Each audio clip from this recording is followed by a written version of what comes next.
Hola a todos, Sunafil le da la bienvenida a este curso virtual denominado Prevención de Riesgos Laborales en la Micro y Pequeña Empresa, segunda edición.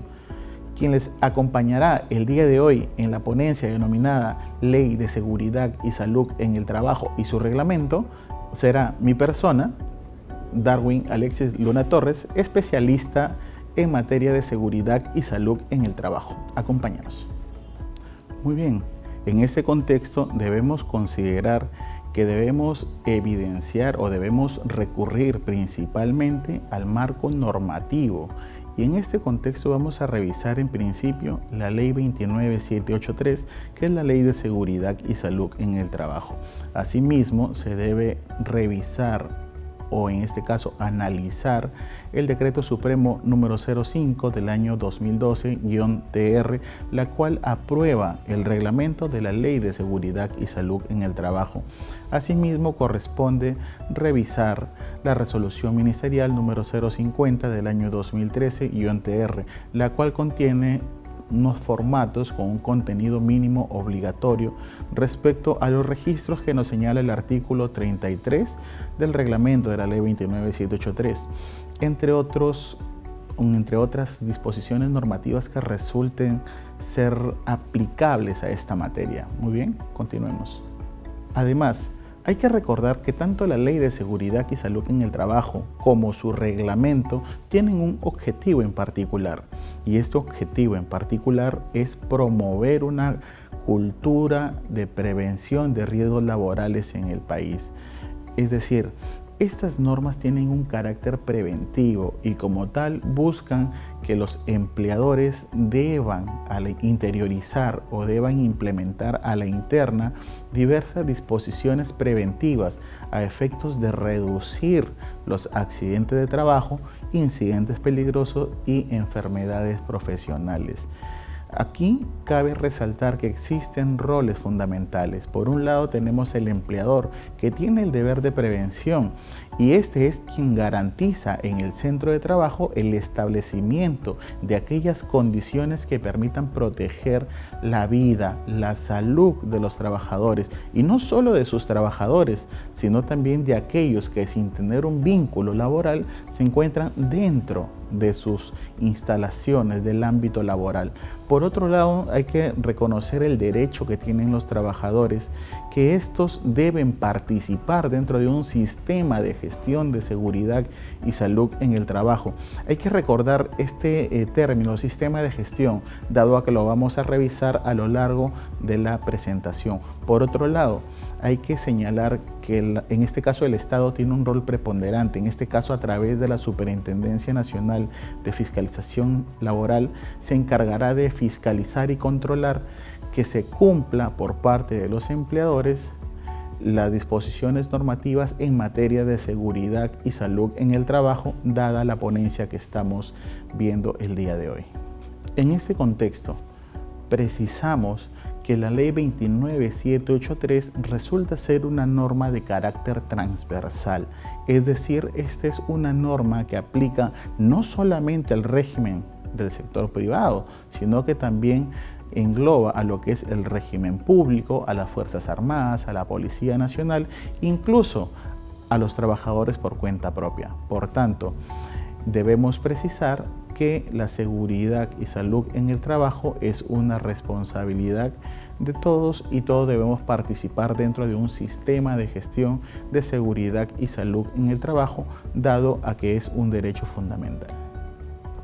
Sin perjuicio de lo ya mencionado, cada sector debe generar un reglamento sectorial, y en ese tenor hay que señalar que ya existen sectores que han regulado sobre la materia. Por ejemplo, tenemos construcción, obreros municipales, minería, electricidad. Estas son las normas que se han adecuado a la Ley 29783 y su reglamento. No obstante, también hay otros cuerpos normativos un poco más antiguos, como es el de pesca, industrias e hidrocarburos, los cuales aún conservan una disposición normativa referida a lo que es higiene. Sin embargo, se encuentran los cuerpos normativos vigentes y por lo tanto resultan ser aplicables. Por otro lado, existe un grupo o un sector o sectores que no han establecido, no se ha generado reglamentos sectoriales, los cuales deberán regirse a lo que señala la Ley 29783 y su propio reglamento aprobado por el Decreto Supremo número 005-2012-TR. Asimismo, dentro de lo que nos señala tanto el cuerpo normativo general como los sectoriales o específicos, dentro de este cuerpo normativo se reconoce que existe una obligación, y esta obligación es de contar con un sistema de gestión de seguridad y salud en el trabajo. Y este debe ser implementado considerando qué tipo de empresa soy o qué tipo de organización soy, el nivel de exposición a peligros y riesgos y la cantidad de trabajadores que se verán expuestos a estos peligros y riesgos dentro de las actividades que realice esta empresa. Por lo tanto, corresponde que el empleador sea diligente e implemente este sistema en el marco de la mejora continua y considerando la Ley 29783 y su reglamento. En ese contexto, es necesario señalar que si bien debo implementar un sistema de gestión de seguridad y salud en el trabajo, el empleador tiene la obligación de realizar una evaluación de riesgo. Entonces, al momento de realizar una gestión de riesgo propiamente, deberá considerar la jerarquía de controles determinada por ley. Para ello podemos revisar el artículo 21 de la Ley 29783, en la cual se podrá incluir estas medidas de protección o estas medidas preventivas que ustedes están visualizando. Esta es una jerarquía de controles que significa que el empleador, para poder gestionar los riesgos, en principio debe eliminar un peligro, puede sustituirlo. Cuando a pesar de eliminarlo, cuando no pudo realizar esta gestión, corresponde que se realice una sustitución. Si a pesar de sustituirlo persisten estos peligros o los riesgos, entonces corresponderá que se apliquen controles de ingeniería, como por ejemplo guarda de protección, de repente extractores de aire, entre otras medidas. Por otro lado, se tienen los controles de ingeniería, los controles administrativos, y esos controles administrativos resultan ser aquellos que motivan algún documento, como por ejemplo señaléticas, capacitaciones, entrenamientos, de repente declarar o elaborar un procedimiento escrito de trabajo, entre otras acciones. Y finalmente, y no menos importante, la dotación de equipos de protección personal. Y aquí recordemos la modificatoria de hace un pequeño tiempo atrás, que se modifica la Ley 29783, donde precisan que todos los equipos de protección personal deben responder directamente a las normas técnicas peruanas. Asimismo, se señala que estos equipos de protección, a pesar de responder directamente a las normas técnicas peruanas, también deben de responder a las características antropométricas del trabajador, es decir, que los equipos de protección resulten ser seguros y que respondan a las características del cuerpo del trabajador. No podríamos brindarle un calzado más pequeño o más grande de la forma al cual ese trabajador calza, o en su defecto no brindar los equipos de protección, porque ello sería catalogado como una infracción. Sin perjuicio de ello, que es lo principal, no se estaría cumpliendo con una adecuada gestión de riesgo. Dentro de los documentos del Sistema de Gestión de Seguridad y Salud en el Trabajo, existen, digamos que los principales señalados en el artículo 32, y uno de ellos es la política de seguridad y salud en el trabajo. Y esta política de seguridad y salud en el trabajo debe ser un documento específico, conciso, fechado y firmado por el empleador o su representante en este caso. Asimismo, debe ser difundida entre todos los trabajadores y accesible para todo el personal. Asimismo, hay que señalar que la norma puntualiza que debe ser actualizada de forma periódica. En este caso corresponde señalar que esta política de seguridad y salud en el trabajo lo que busca es determinar cuál es el compromiso del empleador respecto a esta materia. Sin perjuicio de lo ya señalado, hay que considerar que el empleador es el líder del sistema de gestión de seguridad y salud en el trabajo y por lo tanto debe cumplir con sus funciones. Y entre las funciones que tiene es cumplir con un sistema de gestión de seguridad y salud en el trabajo del cual es responsable. Sin perjuicio de esto que les acabo de señalar, el empleador puede de forma facultativa delegar funciones y autoridad a alguien. ¿Y quién es este alguien? Este alguien sería el Servicio de Seguridad y Salud en el Trabajo, con quien él puede suscribir un contrato incluso de locación de servicios. ¿Para qué? Para que se encargue de implementar el sistema de gestión. Sin embargo, el hecho de delegar estas funciones y autoridad necesaria no exime al empleador de su deber de prevención, mucho menos de resarcir el daño en caso corresponda. Por lo tanto, queda el derecho a salvo del trabajador de recurrir a la vía civil, a la vía penal o a la vía administrativa. Por ello, es necesario señalar que los trabajadores deben participar de forma activa dentro del sistema de gestión de seguridad y salud en el trabajo. ¿De qué forma nos podemos preguntar? Diremos de que el trabajador deberá participar o participa, por ejemplo, en los procesos de elección del supervisor de seguridad y salud en el trabajo o del comité de seguridad y salud en el trabajo. Asimismo, este representante de los trabajadores es reconocido mediante documento por el empleador. Además, todo trabajador participa en el proceso de identificación de peligros y evaluación de riesgo. Cabe precisar aquí que el trabajador será consultado para poder conocer y que se le explique cuáles son los peligros a los cuales él se está exponiendo, con el fin de reducir para realizar una gestión de riesgo y por tanto no resulte con una lesión o en su defecto con una enfermedad profesional. Es necesario señalar que este año 2020 anterior, el año anterior, se dispuso un decreto legislativo 1499, la cual flexibilizaba a la ley 29783. ¿Y cuáles fueron los datos que el 2020 nos dejó? Nos flexibiliza ¿qué cosa? Por ejemplo, se suspenden los exámenes médicos ocupacionales y se suspenden las auditorías, que son obligaciones del empleador. Por otro lado, le dice, oye empleador, si tú no puedes llevar un proceso de elección de tu comité o del supervisor de seguridad y salud en el trabajo, puedes, le deja de forma facultativa, prorrogar la vigencia del mandato de los representantes de los trabajadores. ¿Para qué? Para que ellos puedan realizar una gestión en el marco de lo que señala la ley. Por otro lado, ¿dónde se flexibiliza? El 2020, como les refería, esta norma, ese decreto legislativo, precisa que pueden darse capacitaciones de forma virtual. Este año, 2021, a través de una incorporación del artículo 27A a través del Decreto Supremo 01-2021-TR, se incorpora pues que existen ahora capacitaciones de forma virtuales. Sin perjuicio de ello, señala en qué momento deberán darse capacitaciones de forma presencial.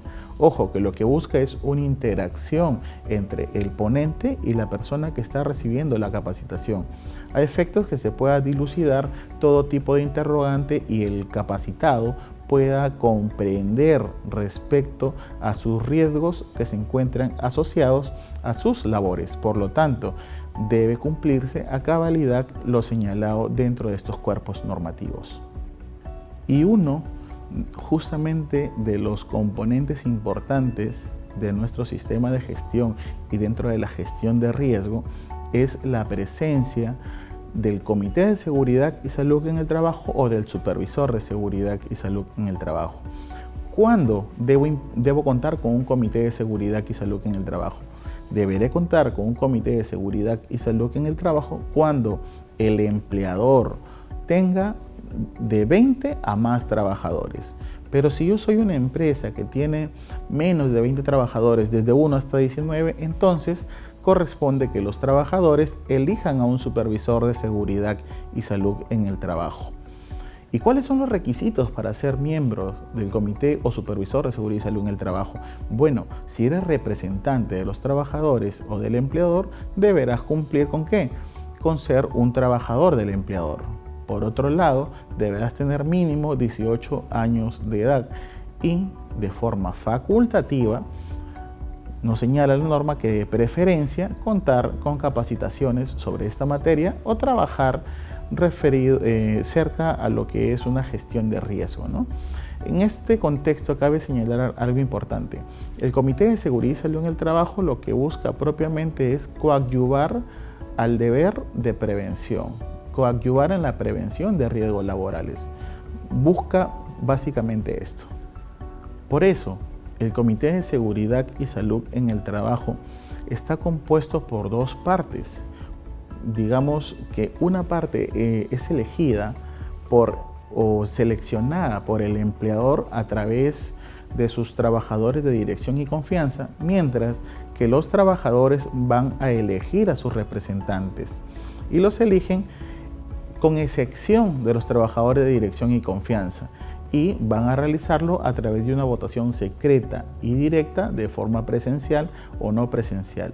Una vez que se elija, se instale este comité, inmediatamente deberá elegirse quién será el presidente, quién será el secretario y las demás personas que resultarán ser los miembros. Asimismo, se agrega a que deban existir trabajadores, en este caso miembros suplentes, los cuales solo podrán suplir o obtener la titularidad dentro del comité siempre que un miembro titular del comité vaque en sus funciones. Entre otros documentos obligatorios dentro del sistema de gestión de seguridad y salud en el trabajo, tenemos el Reglamento Interno de Seguridad y Salud en el Trabajo. Y ese Reglamento Interno de Seguridad y Salud en el Trabajo es obligatorio cuando el empleador cuente con 20 o más trabajadores. Si es que el empleador no cuenta con 20 o más trabajadores, no resulta ser obligatorio. Este reglamento interno es aprobado por el Comité de Seguridad y Salud en el Trabajo y tiene una estructura en particular. Si no sabemos cómo elaborar un reglamento interno de seguridad y salud en el trabajo, vayamos a revisar la resolución ministerial número 050 del año 2013 y aquí vamos a obtener una guía de cómo se elabora este reglamento interno. Cabe precisar que se debe de cumplir con una estructura básica, la cual inicia por los objetivos y alcances, el liderazgo, quién es el líder del sistema de gestión, cuáles son los compromisos que se asumen, que incluya la política de seguridad y salud en el trabajo, cuáles son las atribuciones del empleador y sus obligaciones, al igual para los trabajadores, y considera los estándares de las operaciones en materia de seguridad y salud en el trabajo según las actividades que se realicen. Además, considera los estándares de seguridad y salud en el trabajo de actividades conexas que pueden existir, entre otras actividades que resulten tener relevancia respecto a esta materia. Además, hay que considerar que corresponde la preparación y respuesta ante emergencia en caso se requiera. Haciendo un repaso de los documentos del sistema de gestión de seguridad y salud en el trabajo que todo empleador debe tener, debemos precisar que uno de ellos, que ya lo hemos visto, es la política y objetivos en materia de seguridad y salud en el trabajo. Si tienes de 20 a más trabajadores, deberás contar con un reglamento interno de seguridad y salud en el trabajo. Debes contar con una matriz I+C, con un mapa de riesgo, deberás contar con la planificación de la actividad preventiva, que son los planes, por ejemplo, el Plan Anual de Seguridad y Salud en el Trabajo, el Plan para la Prevención de la COVID-19, que se ha incorporado a través de la Resolución Ministerial 972-2020 MINSA, y el Plan de Capacitaciones, entre otros que resulten ser aplicables. Por otro lado, tenemos el Programa Anual de Seguridad y Salud en el Trabajo. Y hay una diferencia entre estos dos documentos.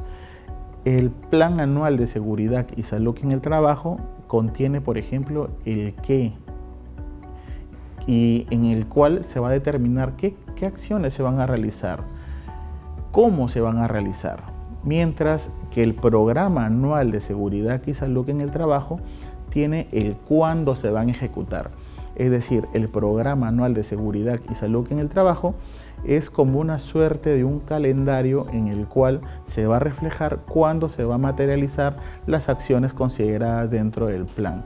Cabe precisar que estos dos documentos son aprobados por el Comité de Seguridad y Salud en el Trabajo y son también dispuestos o puestos a disposición para que el Servicio de Seguridad y Salud en el Trabajo los implemente. Por otro lado, existen registros obligatorios, los cuales vamos a ver un poco más adelante, pero están en concordancia con el artículo 33 del reglamento de la Ley de Seguridad y Salud en el Trabajo. Asimismo, hay que agregar los libros del Comité de Seguridad y Salud en el Trabajo. Bien, como les había mencionado, existen registros obligatorios los cuales son recogidos dentro del artículo 33 del reglamento de la Ley de Seguridad y Salud en el Trabajo, donde precisa, si tú eres un empleador de la no MIPE o de la MIPE si así lo quieres, puedes utilizar o utilizas, mejor dicho, los formatos referidos en la resolución ministerial número 050 del año 2013, que tiene el contenido mínimo obligatorio. Por lo tanto, todo empleador deberá acogerse a estos 8 registros. Sin embargo, la norma flexibiliza para la microempresa y le dice, si eres de la microempresa, puedes de forma facultativa acogerte a los siguientes formatos. Si eres una microempresa, puedes ostentar o llevar 3 formatos. Si perteneces a la pequeña empresa, puedes llevar 5 formatos. Sin embargo, cualquier empresa llevaría de forma general los 8 formatos o los 8 registros del Sistema de Gestión de Seguridad y Salud en el Trabajo, los cuales deben estar actualizados. Estos registros son registro de accidente de trabajo, de exámenes médicos ocupacionales, de estadística, de los monitoreos de los agentes físicos, químicos, biológicos, disergonómicos, el registro de entrega de equipos de protección, el registro de capacitación, inducción, registros de auditorías. Esto quedará como una obligación para todos los empleadores de forma transversal, sin embargo podrían, como lo refería, acogerse a la resolución ministerial 085 del año 2013, que precisa el uso de 5 formatos o en su defecto de 3 registros, ¿no? De 5 registros o 3 registros. Estuvimos conversando respecto al Servicio de Seguridad y Salud en el Trabajo, y aquí surgen diversas interrogantes. ¿Quién compone el Servicio de Seguridad y Salud en el Trabajo? Iniciemos por esta pregunta. Entonces, ¿quién lo compone? Está compuesto, en este caso, de acuerdo a lo que nos señala la resolución ministerial número 972-2020 MINSA, mínimamente por un profesional de la salud. Ahora, de acuerdo al número de trabajadores, podría tener un médico ocupacional, un licenciado en enfermería, o propiamente, como lo determina la norma, con un profesional de la salud. Sin perjuicio de ello, se contaría con de repente un ingeniero especialista en seguridad y salud en el trabajo. Podría contarse con un ergónomo, con un psicólogo, entre otras profesiones. Estamos hablando de un equipo multidisciplinario, pero esto responderá directamente a las necesidades del empleador. Este Servicio de Seguridad y Salud en el Trabajo se encarga de ciertas funciones. Una de las funciones es, por ejemplo, que deba identificar y evaluar riesgos laborales. Otro es que se realicen las vigilancias de la salud de los trabajadores, asimismo que garanticen o que incentiven, que promuevan la participación de los propios trabajadores dentro del sistema de gestión de seguridad y salud en el trabajo. Además, deberán participar en el proceso del análisis de los accidentes de trabajo o enfermedades profesionales para determinar cuáles son aquellas no conformidades, aquellas acciones que motivaron el accidente o la enfermedad profesional para tratar de mitigarlos, reducirlos o aplicar controles de acuerdo a la jerarquía de controles ya precisada con antelación. Haciendo un recuento, el empleador tiene diversas responsabilidades y dentro de estas responsabilidades estaba el realizar o elaborar el reglamento interno de seguridad y salud en el trabajo. Asimismo, deberá entregar una copia de este a todos los trabajadores. Por otro lado, tiene la responsabilidad de brindar mínimo 4 capacitaciones al año en materia de seguridad y salud en el trabajo y de acuerdo a las labores que realice el trabajador. Asimismo, elabora la matriz IPRC, elabora el mapa de riesgo y asimismo el plan para la vigilancia, prevención y control de la COVID-19 en el trabajo, en concordancia con la resolución ministerial 972-2020-TR y modificaciones de existir. Ya lo habíamos advertido, existe una modificatoria en la ley 29783, que es el artículo 60. Y aquí nos precisa algo importante.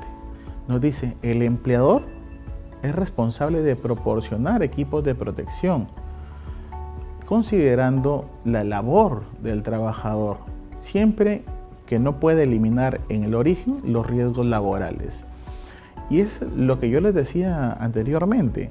El empleador en principio para realizar una gestión de riesgo debe aplicar una jerarquía de controles y dentro de la jerarquía de controles concluirá con la dotación de un equipo de protección personal. Y eso es lo que nos refiere este artículo, que el empleador tiene una obligación y esa obligación es dotar además de equipos de protección personal, los cuales no va a salir del dinero del trabajador, sino que el empleador debe asumirlo.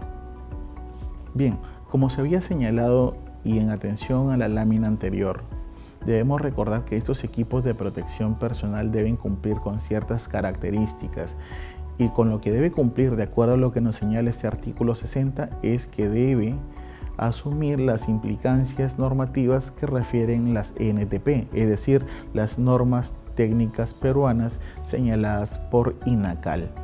Asimismo, deben responder a las características antropométricas del trabajador y además la dotación de un equipo de protección, como lo señalaba anteriormente, no debe generar o no genera un costo o una retención salarial de ningún tipo para el trabajador a quien se le entregó este equipo de protección personal, pues el objetivo de que se entreguen estos equipos de protección es garantizar los medios y condiciones que protejan en el trabajador su vida, su salud y el bienestar de estos, a efectos de que se reduzcan los índices de accidentabilidad o enfermedades profesionales.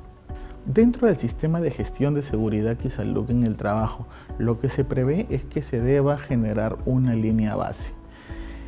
Es decir, si yo tengo la necesidad, si voy a realizar una gestión de riesgos, si voy a implementar un sistema de gestión de seguridad y salud en el trabajo, en principio debo elaborar una línea base. Y que esta línea base es una suerte de un diagnóstico, la cual nos permitirá determinar cuáles son los riesgos a los cuales se pueden exponer los trabajadores. Y estos resultados que yo pueda obtener a través de esta evaluación de riesgo será para realizar una adecuada planificación en el marco de la mejora continua. Así, podemos señalar que todo trabajador se encuentra expuesto a diversos factores de riesgo. Dentro de los riesgos o factores de riesgo a los cuales se encuentra expuestos tenemos los químicos, biológicos, físicos, ergonómicos o disergonómicos y psicosociales.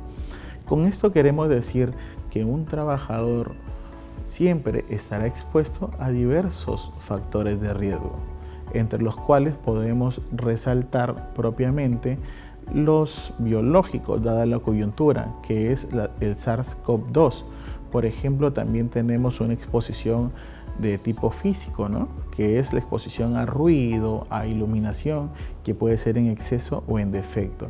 Y estos deben ser evaluados, en principio identificados, posteriormente evaluados por un profesional o por una persona competente para determinar cuáles van a ser los controles necesarios dentro de mi matriz I/C. Asimismo, tal como le acabamos de precisar, la matriz I/C es elaborada por un personal competente y estos han sido unas modificatorias que ha traído el artículo 77 del reglamento de la ley 29783. En este caso fue modificado por el Decreto Supremo 02 del año 2020-TR, a inicios del año 2020, en el cual se precisa que a pesar de que deba ser elaborado por un profesional competente, también deba ser elaborado en consulta con los trabajadores o con sus representantes, llámese el comité o supervisor de seguridad y salud en el trabajo, según corresponda, que deba ser actualizado mínimamente dentro de un año o dentro del año. Asimismo, que deba ser elaborado por el puesto de trabajo, considerando como obligación si es que estas actividades son rutinarias, no son rutinarias, los registros, en este caso las estadísticas respecto a lo que son enfermedades, la vigilancia médica, a lo que son los monitoreos de agentes físicos, químicos, biológicos y ergonómicos, las características propias del trabajador, de repente existe algún tipo de discapacidad, de repente es gestante, lactante o es un adolescente, y el ámbito laboral. Son requisitos mínimos obligatorios que la persona que elabore esta matriz I/C deba considerar o tomar en cuenta para la elaboración propiamente de la matriz. Bien, aquí evidenciamos o ponemos a su conocimiento un ejemplo de una matriz I/C, lógico, no vinculante, para que usted pueda guiarse y realizar su propia matriz de riesgo. Cabe precisar que está compuesto en principio por 3 partes. Primero, identificas el peligro, luego evalúas el riesgo y finalmente se determinan cuáles son los controles que deben ejecutarse o implementarse a la brevedad posible y quién resultaría ser el responsable de esta implementación. Por lo tanto, corresponde de ti, que eres el empleador, para que puedas realizar una gestión adecuada. Tal como lo habíamos señalado anteriormente, corresponde que la matriz I/C deba hacerse con un enfoque de género, que deba considerarse la protección a las gestantes, a las trabajadoras lactantes. Si es que tengo un trabajador adolescente, debo privilegiar aquellos factores de protección. Asimismo, debo evaluar qué factores de riesgo puedan afectar a la procreación del trabajador. Es decir, estamos hablando de normas transversales que lo que buscan es garantizar que la salud del trabajador no pueda verse afectada y éste pueda continuar su vida de forma habitual. Y justamente para evaluar que el trabajador tenga las condiciones de salud necesarias, la ley 29783 en su artículo 49 se modifica. ¿Y ahora a qué nos refiere? Nos refiere en efecto que todo trabajador debe tener una evaluación médica y esta será cada 2 años. Sin embargo, si realiza una actividad de alto riesgo, la evaluación sería antes, durante y después. Si no realiza una actividad de alto riesgo, si no lo hace, entonces, como les precisaba, es cada 2 años y el examen de salida resultará ser facultativo o a solicitud de parte, es decir, cuando el trabajador lo solicite o cuando el empleador así lo requiera. Asimismo, debe considerarse que deben someterse o aplicarse estas evaluaciones médicas a efectos de determinar qué tipo de factor de riesgo o qué tipo de peligro o riesgo estaría afectando a la salud del trabajador.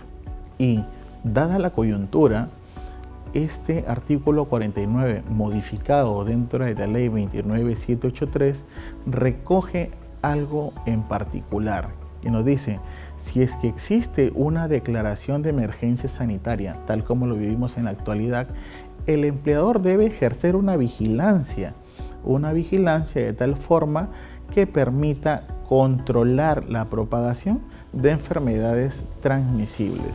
Asimismo, este empleador deberá realizar tamizajes, los cuales les permita dilucidar si es que el trabajador estaría contagiado o no de algún tipo de enfermedad.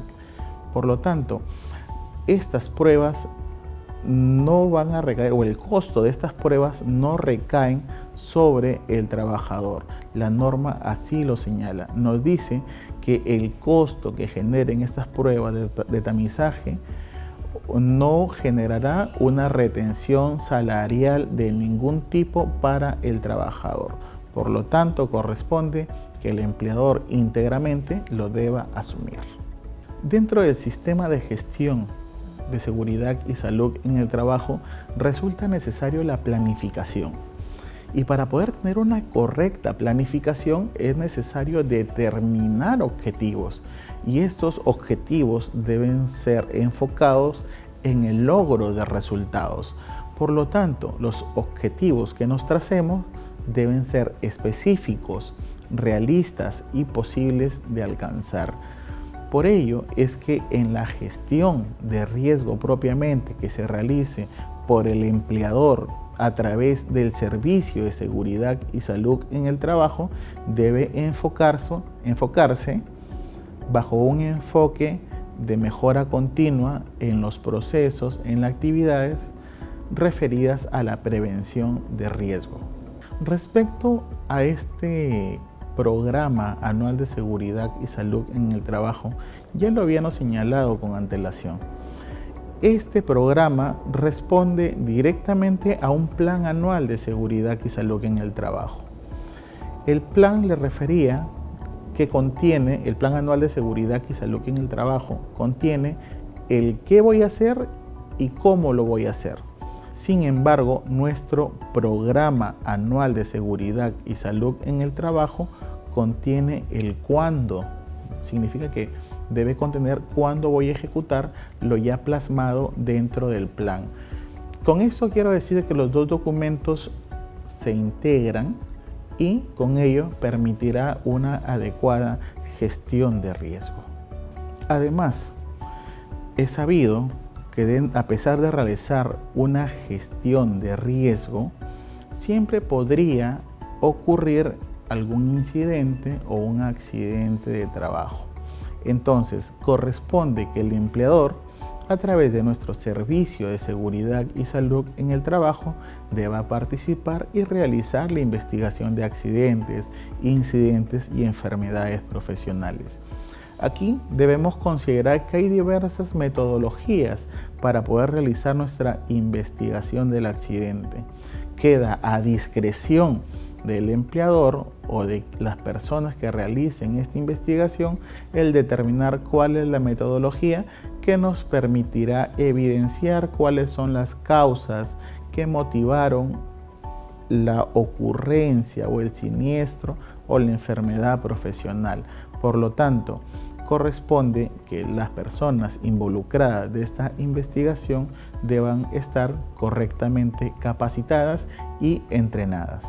Les precisaba hace un momento atrás que el Decreto Legislativo 1499 señalaba que existen unas auditorías y estas auditorías se encuentran suspendidas.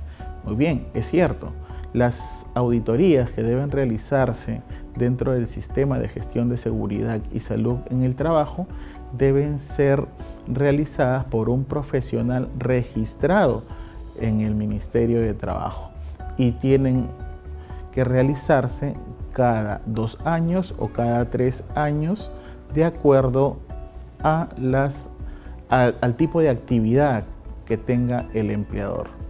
Y en este contexto hay que precisar que dada la coyuntura, se encontraría el empleador en la facultad de eximirse, dado a que así lo señala el Decreto Legislativo 1499. Sin perjuicio de ello, cuando concluya el estado de emergencia, corresponderá que realicen estas auditorías según se ha determinado por ley. Sin perjuicio de ello, aún queda vigente la obligación de realizar una revisión del sistema de gestión de seguridad y salud en el trabajo.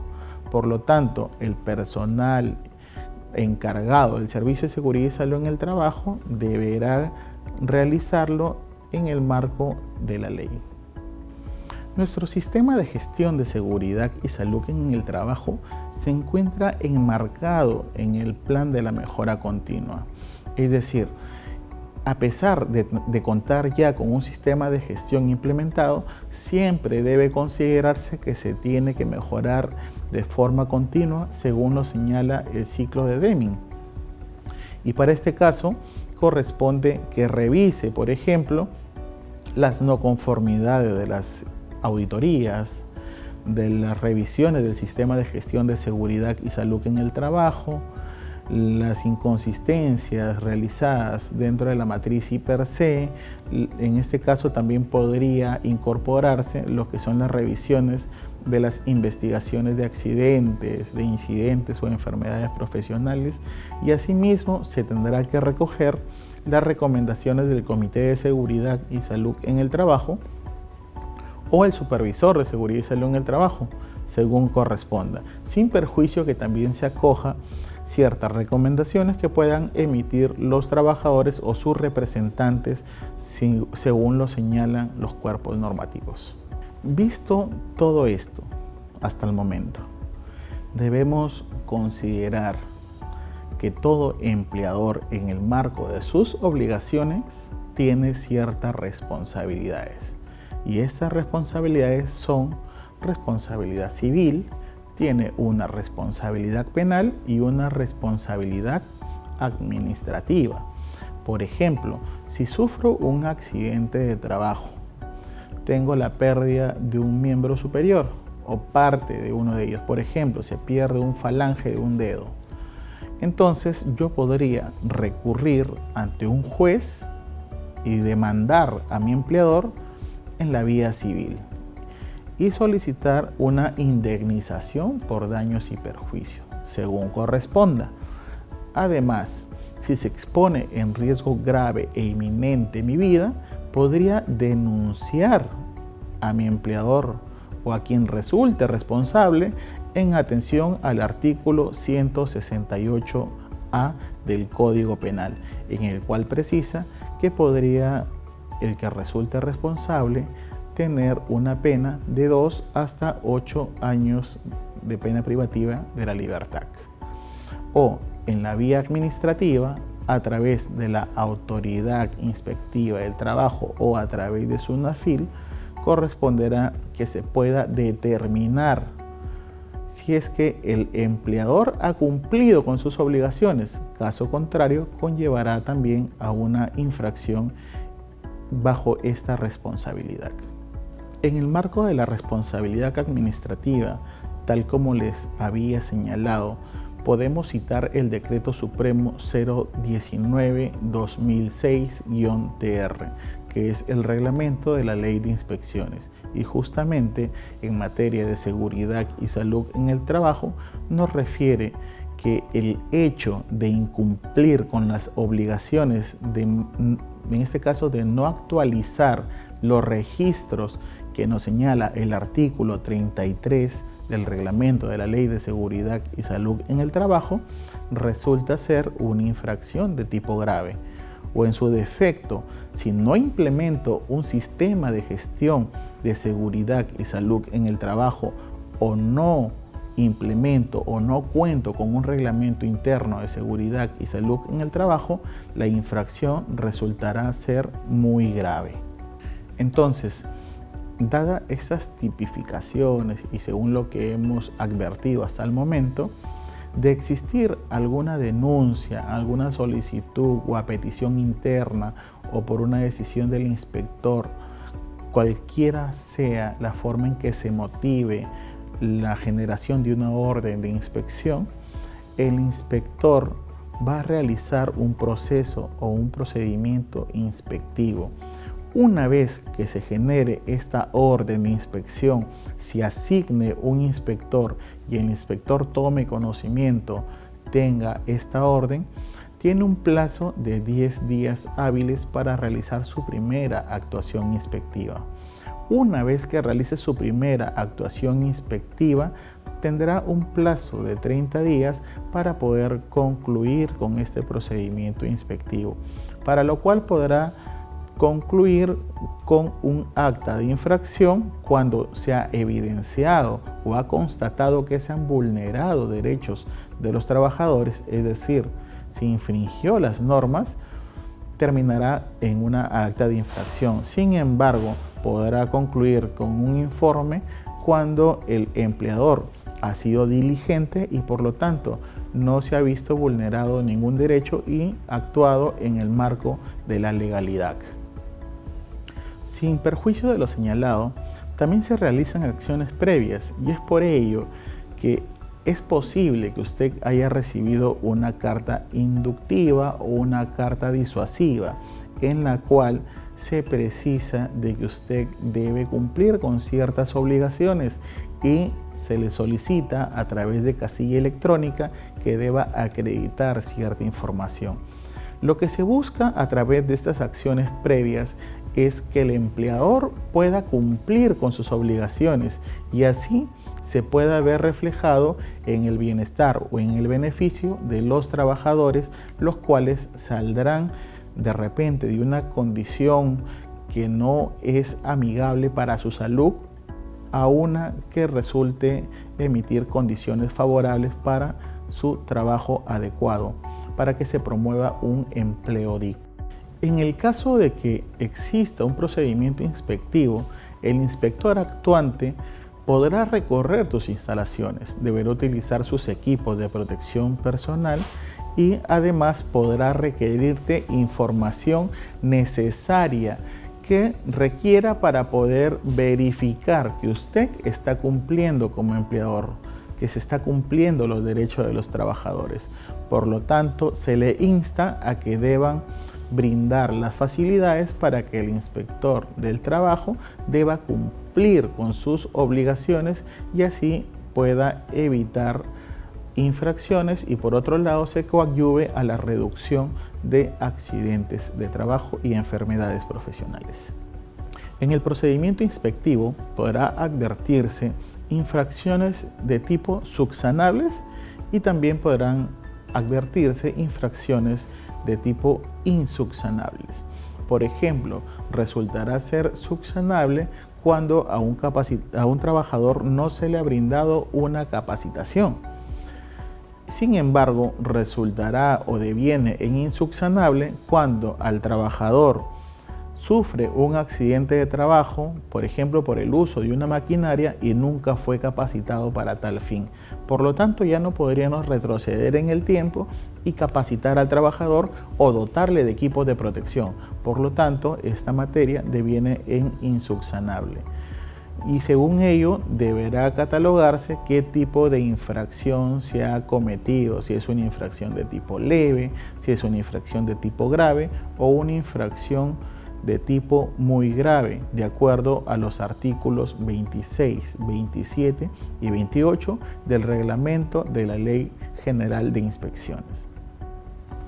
Muy bien, por ejemplo, si citamos para ver cómo utilizamos correctamente la tabla de sanciones, si yo no he implementado un sistema de gestión de seguridad y salud en el trabajo, tal como lo hemos visto, es una infracción de tipo muy grave. Entonces, vamos a un procedimiento inspectivo y el inspector detecta que no tenemos un sistema de gestión. Y yo soy una empresa no MIPE, no he sido registrado como un REMIPE y tengo 26 trabajadores. Entonces, ¿quiénes resultarán ser los trabajadores afectados? Serán la totalidad de los trabajadores, los 26 trabajadores. Por lo tanto, yo digo, ¿qué infracción he cometido? Una infracción de tipo muy grave. ¿Por qué? Porque no cuentas con un sistema de gestión de seguridad y salud en el trabajo. Entonces, ¿cuál sería la sanción que corresponde? De acuerdo a nuestra tabla, la infracción sería de 34.672 soles por incumplir con esta obligación. Bien, hemos llegado a la parte final. Le recordamos que deba acceder o en todo caso ingresar a su casilla electrónica a efectos de que pueda revisar la información que Sunafil puede estarle proporcionando a través de este medio. Además, Sunafil pone a su disposición un aplicativo denominado Autodiagnóstico en Seguridad y Salud en el Trabajo, para lo cual usted podrá encontrarlo en la página de Sunafil, y dentro de la página de Sunafil, en la parte inferior, podrá encontrar el autodiagnóstico de SST. Usted ingresará con su RUC y su clave SOL y emitirá una declaración. Ojo, este llenado, este autodiagnóstico no resulta ser obligatorio, sin embargo, le permitirá que usted conozca cuáles son sus principales obligaciones en relación a esta materia. Por lo tanto, coadyuvará a la prevención de riesgos. Por lo tanto, se le insta a que pueda realizar este autodiagnóstico. De esta manera hemos concluido con esta primera conferencia de nuestro curso virtual de la prevención de riesgos laborales en la micro y pequeña empresa, segunda edición. Conmigo será hasta una nueva oportunidad. Que tengan un excelente día.